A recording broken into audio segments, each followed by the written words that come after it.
Craig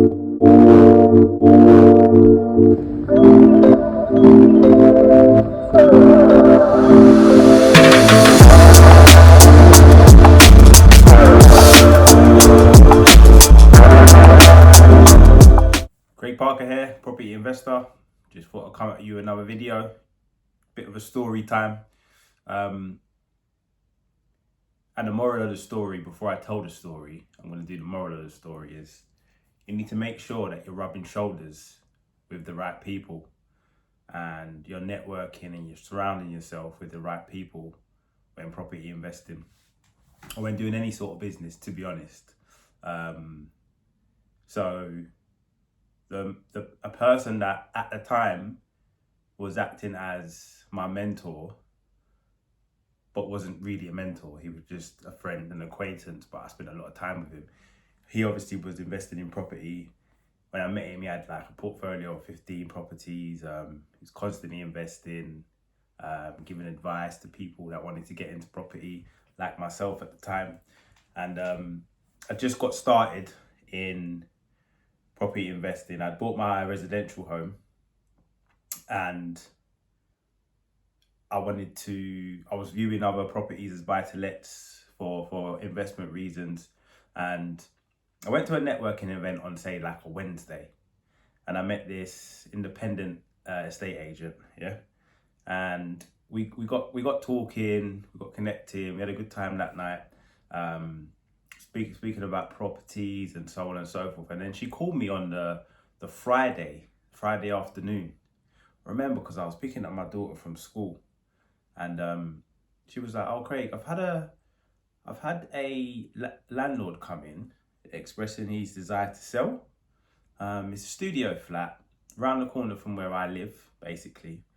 Would you be interested?" She's like, "I only thought about you because obviously we met a few days ago and you told me what your budget was and what you was trying to achieve rental wise, and it kind of fits what you're looking for."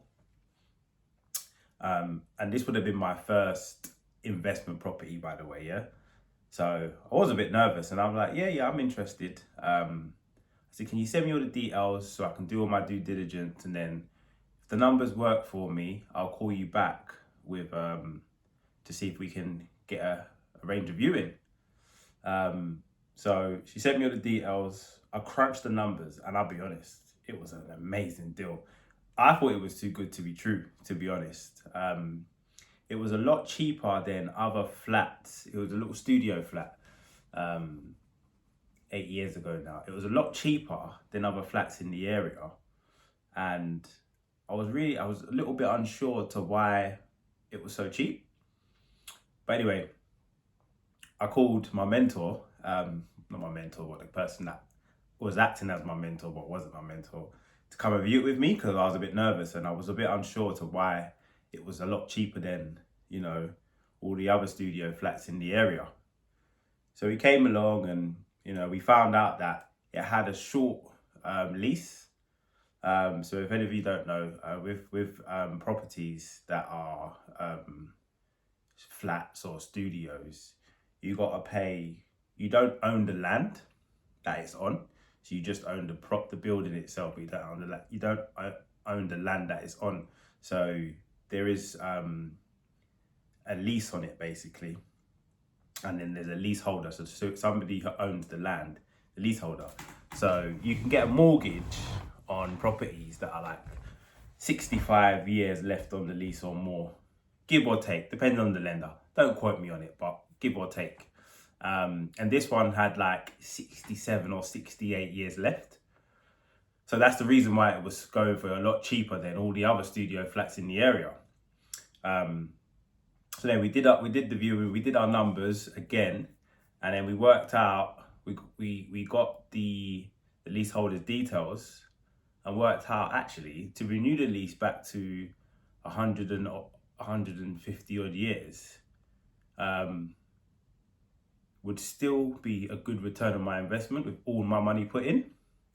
And he said to me, and this is the moral of the story to why, you got to rub shoulders with the right people.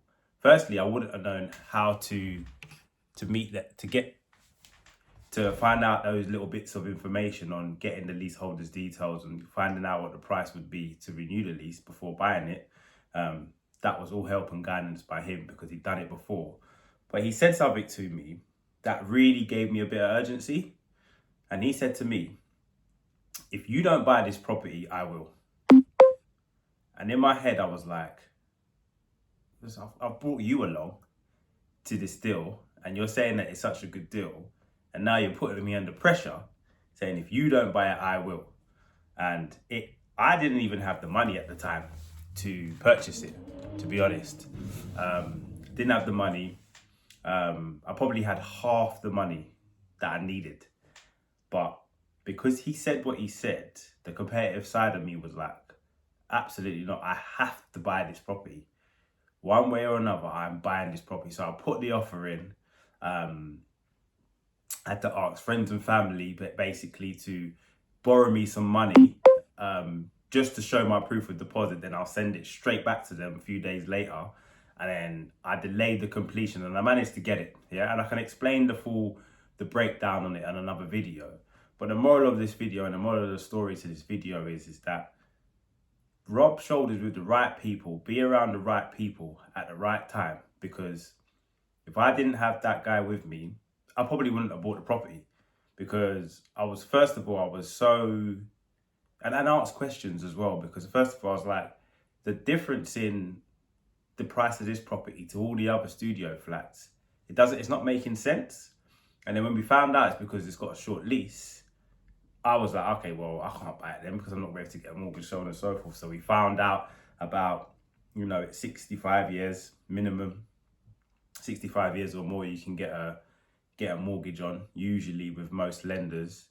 But we found out, we spoke to the owner of the lease and they told us what the price was to renew the lease. But those little things there, I would never have known being a brand new investor.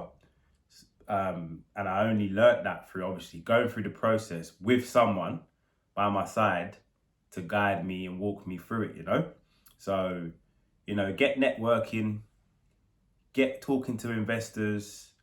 There's nobody that's, better than you.